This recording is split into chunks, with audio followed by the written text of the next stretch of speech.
with us to talk about the ethics of AI and interpreting. So it's going to be an exciting session. And then we'll do Q&A in the end. Thank you.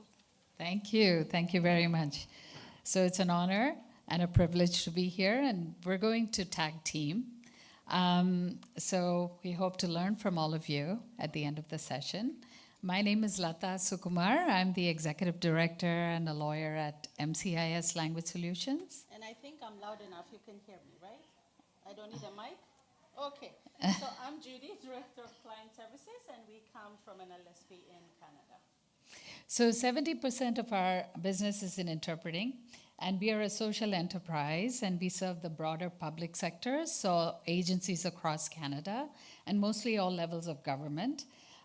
We're a B2B service. We provide multilingual interpretation and translation services, and we serve over 300 linguistic communities, and most of them are seeking healthcare, legal, social services, and other community-based services. So we come from about 35 years of experience in community interpreting, and that's basically the perspective that we're going to take for our talk on the ethics around machine interpreting. So what is our reality? On one end, we have service providers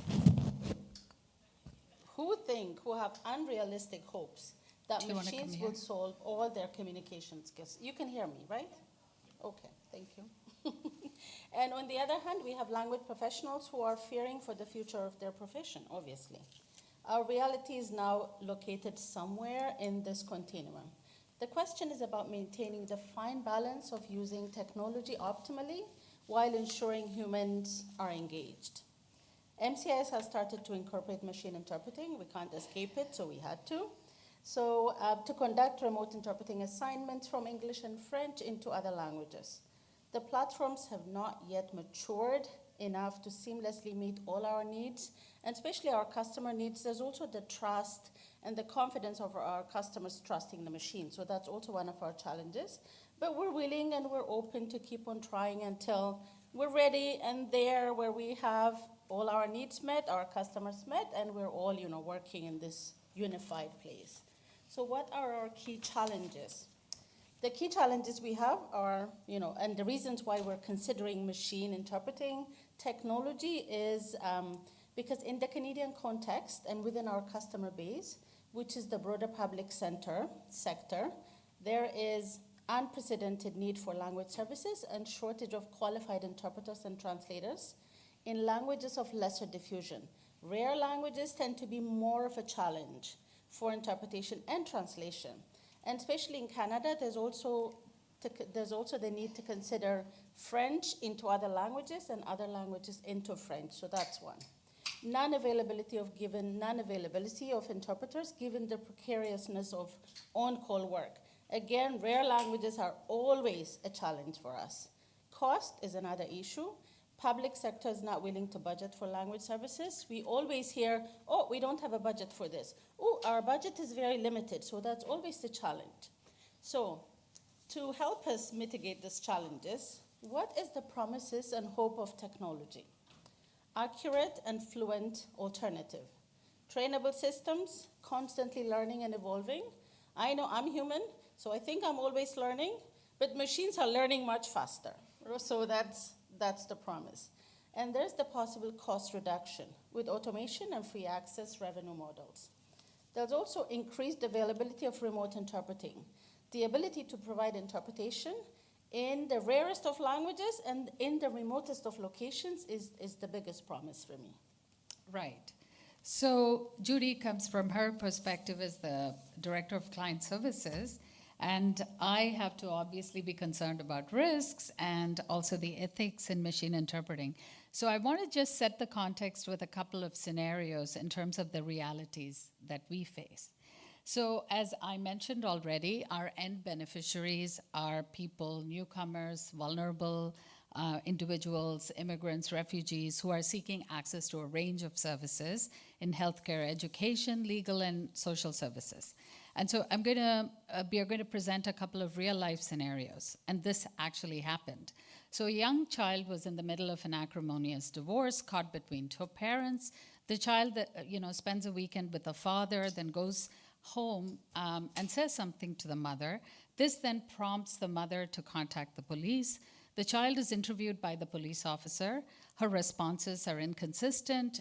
And in this case, a human interpreter had to walk a very fine line. They could not advocate, but they also had to interrupt and seek clarification.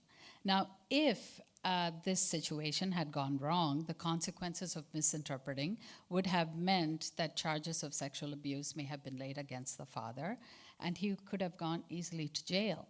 And the presence of an interpreter actually was vital in this instance and made all the difference. The other scenario is think of a woman who is distraught and arrives at the shelter.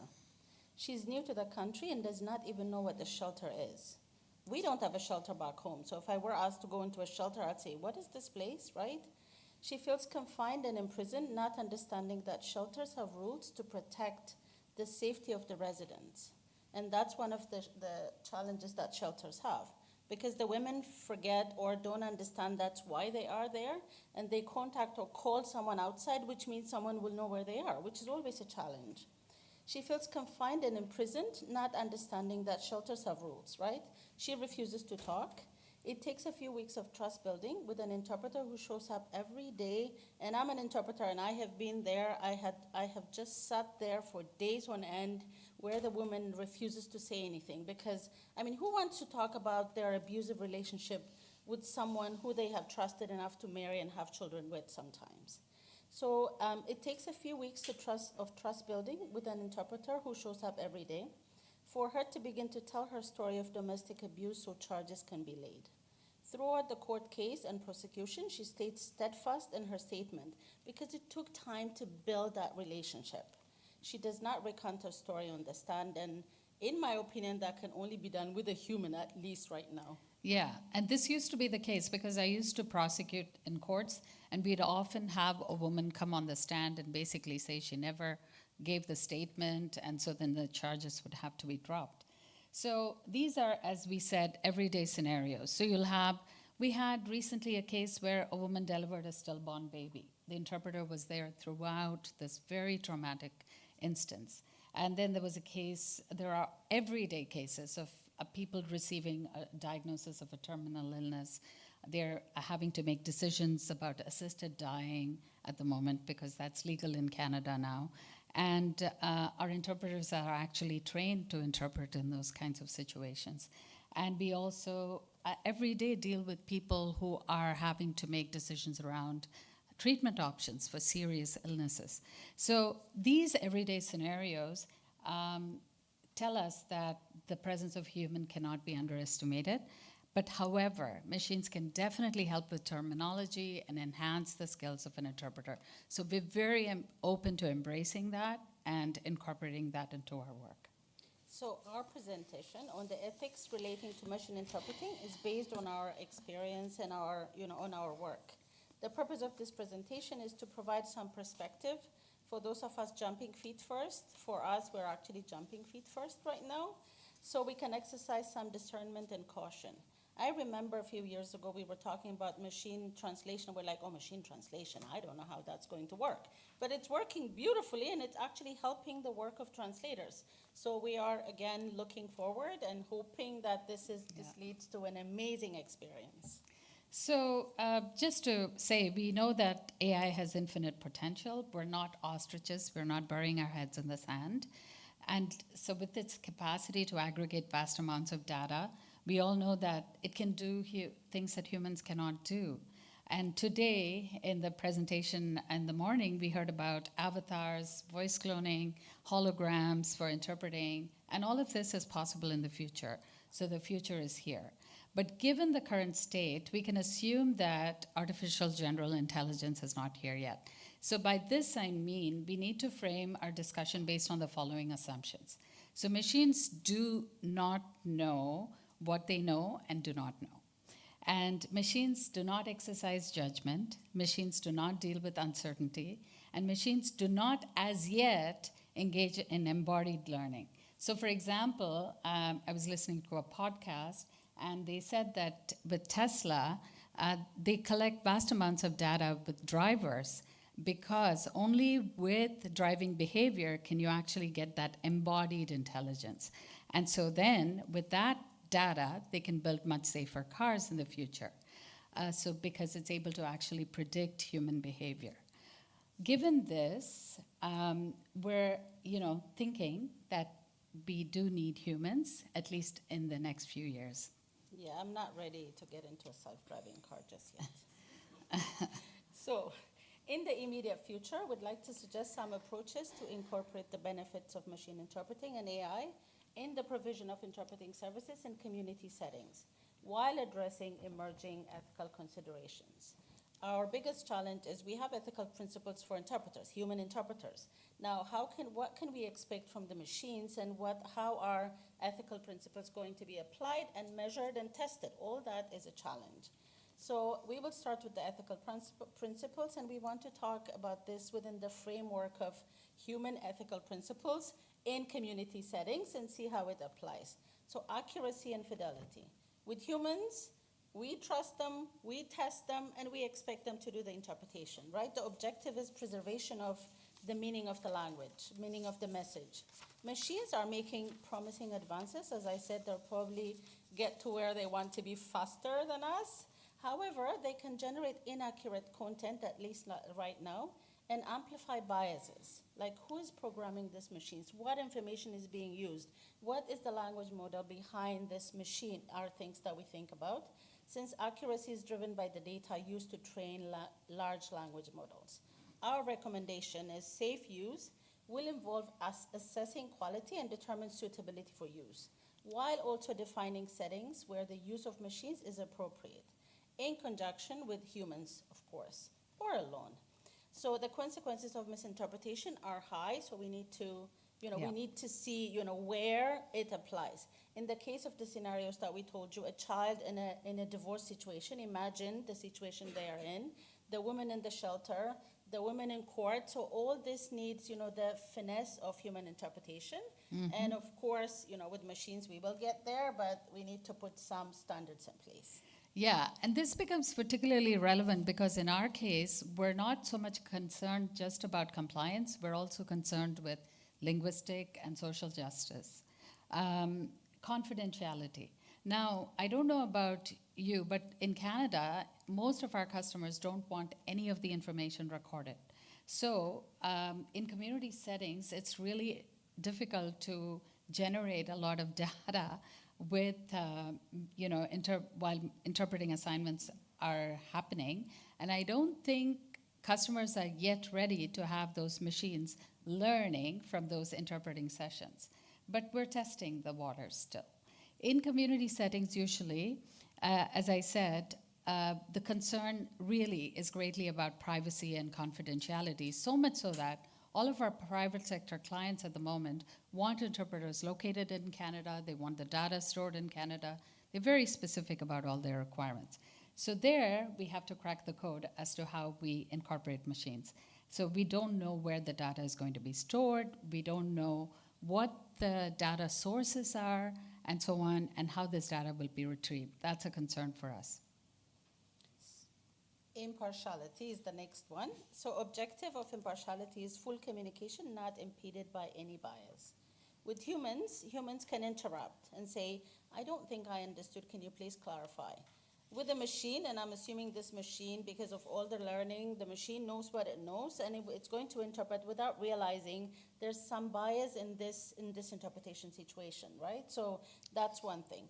Our recommendation is to consider and factor in the risks when the training data source is not transparent. If I don't know what the training data source is, we need to test and find out exactly if there's no bias behind this interpretation. So, and we get this from customers a lot. They're like, how can I trust how impartial and unbiased this machine can be? I mean, I think machines can be very impartial and unbiased, but do we know what how Source they are of the trained? What is the source of the training is the question that we'd like to ask here. Yeah. So the most important, obviously, is the dignity of all humans in an interpreting setting. And machines really perform poorly on tasks, as we know, that are tied to emotions and empathy. which are pretty key as it relates to the ethics and respecting the dignity of all in an interpreting session. And I think in the last session also, we heard about the importance of silences. The nonverbal communication is just as important as the verbal. So when somebody is distraught, it's just as important to take a pause, to allow the listening to happen, for the communication to be free-flowing, authentic, for the person to really feel comfortable about having that interaction. So here the recommendation is that we have safety measures in place to ensure that the right human technology mix is factored in. So human dignity, is taken into account, and high-stakes situations where there's risks involved and consequences, you always engage humans. So you have this kind of decision tree where you say, where the stakes are low, use machines. Where the stakes are higher with emotional content, use humans, engage with humans. So accountability is the other one. Responsibility for the quality of the interpreter's work. When we're using a machine, who is responsible here? Who is accountable? Do we look at the person who trained the machines? Do we look at the large models that are used to train the machine? Who is responsible is the biggest question we'd like to ask. The person who programmed it, the operator of the algorithm, or the human being who is implementing the decision? So who is responsible? Is there a difference between such a decision and human-made decision? I would like to say yes. So recommendations: to look at the work of practitioners in other professions and domains to start building the accountability mechanisms. Now, so far we don't have standards of practice, ethical standards for machine translation, so those needs to be firmed up so we can actually use them responsibly. Okay, so basically we want to leave you with some final thoughts. Obviously, we want to say that there's definitely a role for machines to enhance the skills. And I did receive a report today, so I want to talk about that briefly and give it a plug. So at the moment, it's really important for us to assess the current model and take a hard, honest look at what works well and where it is failing today and how we can enhance those skills. Judy, you can talk about the next one. Engaging with end users to understand how they relate to technology, because there's a huge issue of trust, and adopt a realistic approach. Yeah. We also need to look at technology holistically and choose the safest and best possible solution, as I already mentioned. Consider having a decision tree where using machines may be okay in low-stakes situations. That cannot be emphasized enough. Get educated on the limits of technology and opportunities. Keep developing, promoting and educating customers, and using a decision tree on best practices, as Lata explained, and the safe use of AI, always emphasizing the important roles humans play in ensuring quality services. Yeah. So we all know that AI is here to stay. We cannot underestimate its capabilities and the speed of growth. However, the biggest deployment hurdle is ethics. And so I want to give a plug to amazing work that Catherine, Alan, and co have done with Safe AI. So I got the report from Catherine today and didn't have a chance to go through it. It's 350 pages, completely worth reading and listening to and promoting, which is why I want to give it a plug. And it's on the perceptions on automated interpreting, which is a summary of core findings of a study done by Common Sense Advisory Research, and this was conducted for the Safe AI Task Force. Now, I also want to say that we at MCIS, we have a Language Advocacy Day of Action every year, and this happens in February of every year, and we want to consider this as the topic or a key theme for our conference, annual conference, and I'm going to pitch it and hopefully, and we set aside money, so it comes with money. So we want to do that and see, because this is, the future is here and this is upon us and there's no delaying this. So stay tuned and, we'll communicate this through Gala. And if you have any questions, we're here to answer your questions. Thank you.